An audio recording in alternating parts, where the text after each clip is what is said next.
morning. It's Wednesday, December 5th, 2018. I'm Russell, and this is Rocky Road Devotions, a few minutes of help for today's journey.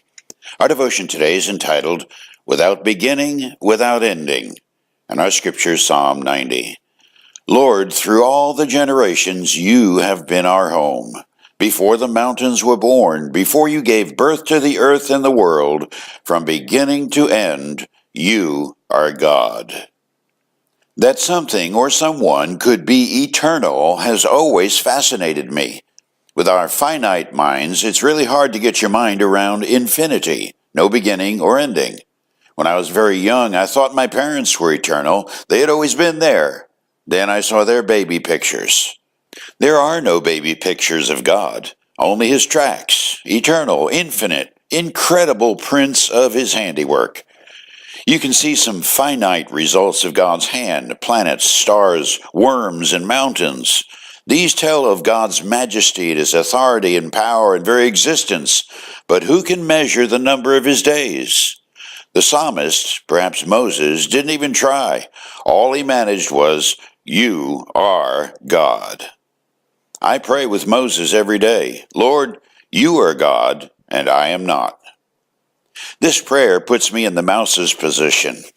The old story has an elephant and a mouse as dearest friends. The mouse rarely had to walk anywhere because his place was sitting up on the elephant's forehead, and his job, because both mice and elephants have notoriously bad eyesight, was to help scan the horizon for food and resting places and possible dangers.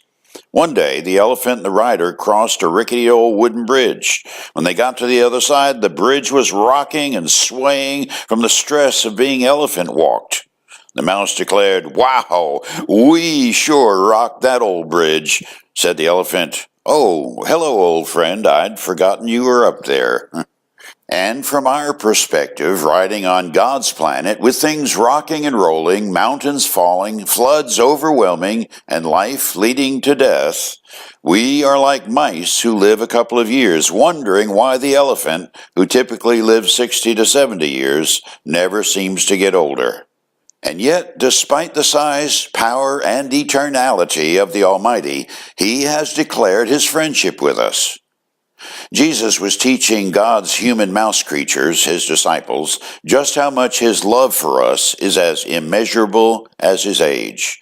Luke chapter 12. What is the price of 5 sparrows, 2 copper coins? Yet God does not forget a single one of them. And the very hairs on your head are all numbered. So don't be afraid. You are more valuable to God than a whole flock of sparrows. For you today, if it hurts your head to think of eternity, and it certainly ought to, rest all of who you are and your frail, temporary mortality high up on God's place, especially when you cross those uncertain bridges. There's no better place to see clearly what eternity is all about than when God rocks one of those rough places. You chew on that as you hit the rocky road. Have a blessed day.